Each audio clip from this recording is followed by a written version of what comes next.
The year is 1942, and if you were standing on the bridge of a German U-boat in the North Atlantic, you felt like the king of the ocean.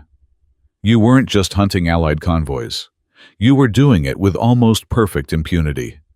The reason wasn't just torpedoes or skilled crews. It was a rough-looking wooden cross antenna bolted to the conning tower. The Germans called it Metox. It was a radar detector, and for the Allied pilots trying to protect supply ships, it was a nightmare. You see, every time a British bomber turned on its radar to search for a sub, that Metox device picked up the signal long before the plane was close enough to attack. It was like a burglar hearing the police sirens 5 miles away. The U-boat captain would hear a warning tone, clear the bridge, and dive deep.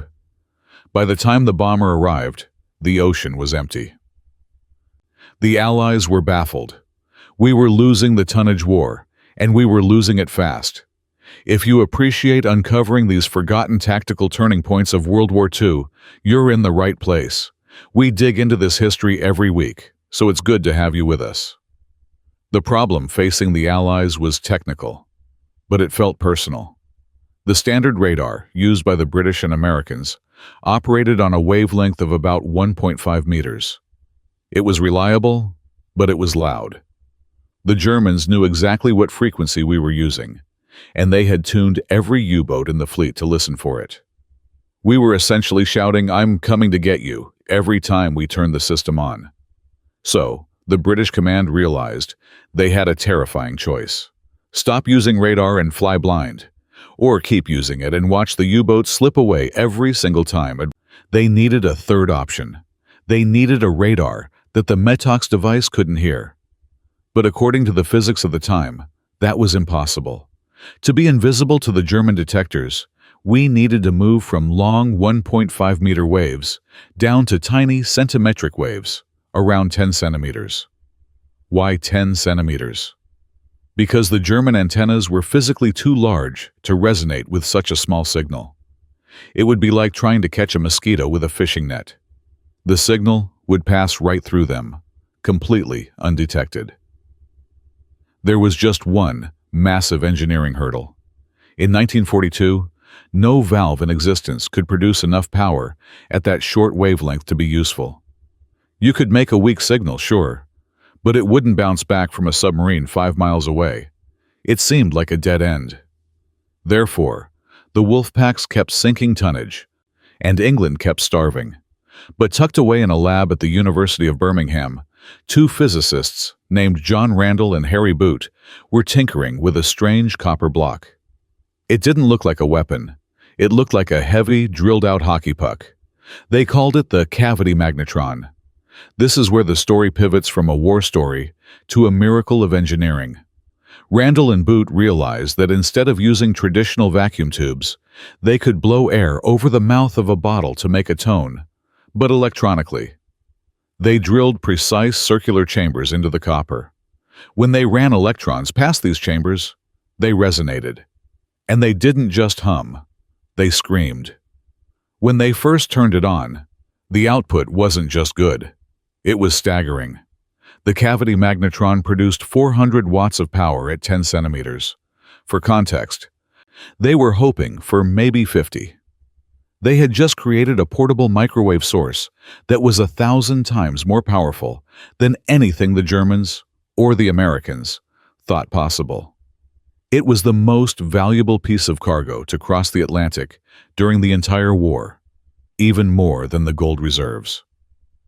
Now, we had the technology, but we had to keep it a secret. If the Germans captured one of these sets, they'd build a new detector in a month. So, the Allies began fitting this new Model 271 radar into aircraft, but with strict orders: do not fall into enemy hands. Imagine the situation in early 1943. You have a B-24 Liberator bomber flying over the Bay of Biscay. The crew turns on the new rotary magnetron radar. It sends out millions of high-energy, 10-centimeter pulses. Down below, a German U-boat is surfacing to recharge its batteries. The captain is confident. He checks with his radio operator. "Any signals on the Metox?" The operator looks at his dial. It's flat. Silence. No, Herr Cologne. All clear. But it wasn't clear. The radar waves were hitting the U-boat, bouncing off its steel hull, and returning to the bomber. The pilot could see a crisp, clear blip on his screen. The German sub was painted with radar energy. But because the frequency was so high, the Metox gear couldn't perceive it. It was like shining a UV light on someone who can only see in red. They simply don't know they are lit up. This leads us to one of the most dramatic shifts in military history. The bomber dives out of the clouds. The U-boat crew is relaxing on the tower, smoking, getting fresh air. Suddenly, the roar of engines is right on top of them. There is no alarm, no dive siren. Just depth charges raining down before they can even get to the hatch. Reports started flooding back to German high command. U-boat captains who survived were panicked. They reported that the Allies were attacking out of nowhere. No radar warnings, no signals, just sudden death from the sky. The German engineers were baffled. They dismantled their Metox gear, checked the wiring, and found nothing wrong. They concluded it must be spies. They thought the French resistance was spotting them from the coast. They thought the British had infrared cameras. They thought of everything except the truth, that the Allies had jumped a generational leap in technology.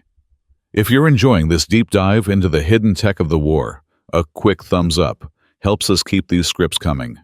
It really makes a difference for the channel. The psychological impact on the German crews was devastating. For 3 years, they had trusted their technology. Now, that trust was broken.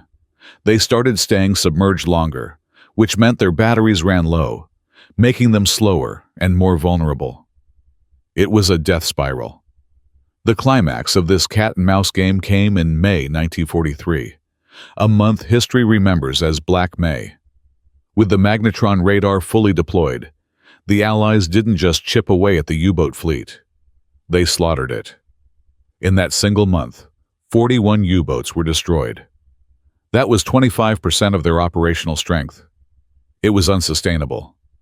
Admiral Donitz, the head of the U-boat arm, was forced to withdraw his ships from the North Atlantic. He couldn't understand how his gray wolves had turned into sheep. The Germans eventually did figure it out, but it was too late.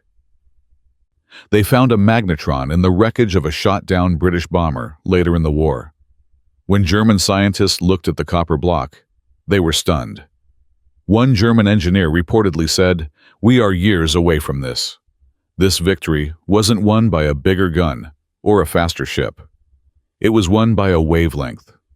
It was won because 2 guys in a Birmingham lab drilled holes in a piece of copper and changed the rules of the game. It serves as a reminder that sometimes the biggest shifts in history are invisible to the naked eye, literally. The U-boats were deaf to the very thing that destroyed them. There are so many other stories like this from the Atlantic campaign, like the Foxer noisemakers used to distract torpedoes. If you want to hear about how we tricked acoustic torpedoes, let me know in the comments below. For now, if you want to understand more about the specific aircraft that carried these radars, look for our video on the B-24 Liberator right here on the screen. It's the perfect follow-up to this story. Thanks for watching, and we'll see you in the next one.